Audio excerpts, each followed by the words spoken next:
kwento ng mga marino. Marino Nilibot ang buong mundo. na ngayon ay nalulunod Sa nalulunod sa dagat.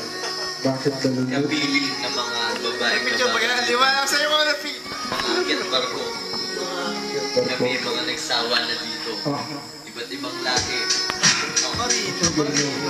istorya ng mga marino. Lahat kayo sa may magtutulong. Iba't ibang kwento, mga Pinoy henyo. Ang kwento ko'y tungkol sa isang marino na nilibot ang buong mundo.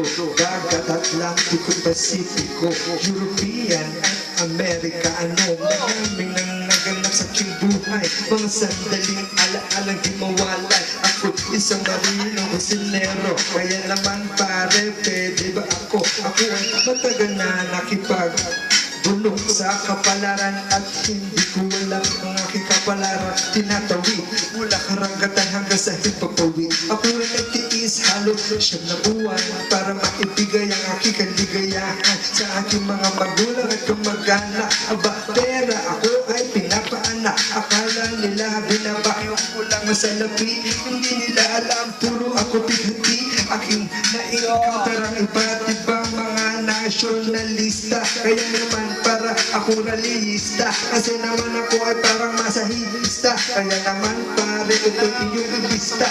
Mga marino, hindi ka nag-iisa. Maraming marino ang nagtagumpay. Sa mga kamag-anak sila'y nawalay. Kahit na sila ay matamlay. Mga pangarap na kanyang gabay. Hawak sa kanyang kamay ang lahat ng pangarap. Para sa magulang kanila maiharap. Mabigyan ng magandang kinabukasan. At ang mga anak bigyan ng pinag-aralan. Ganyan ng mga marino, matagal na naging ganito. Pero okay lang kasi kaya ko to. Mga marino na kahit kailan hindi malulunod. Sige na, ipanguwi mo ng mga salita. Bakit tawagin ito lang, pare, huwag ka nang maghula. Bakit ang marino, dapat pag malaki. Ang aming puso ay sadyang malaki. Mga marino, ito na kami sa buong mundo. Nililibot ang mga buong mundo. Amerika, Europa, Africa. Isama mo pa ang Malaysia, China, at saka Israel. Mga pare, girls, sabi na gusto kami talagang matikman. Pero ang pera namin aming ilalaan sa aming pamilya. Nandoon si inay, naghihintay ng padala si itay at pagsapit na graduation. Kailangan makapagbayad kami ng tuition. Kasi naman ang marino ay talagang nakikipag sa palaran sa kabuuan ng aming pagkakaisa. Hindi ka na nag-iisa, para kang isda na ginisa. Oh, alam ko kami mga marino na nakikipagbulong sa aming tagumpay.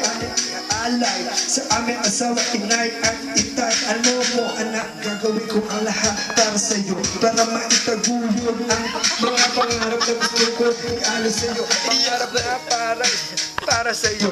Teka, nawala na ang mikropono, pero pag marino, ibobira mo na ito. Para marino, ikaw ay talagang kasino.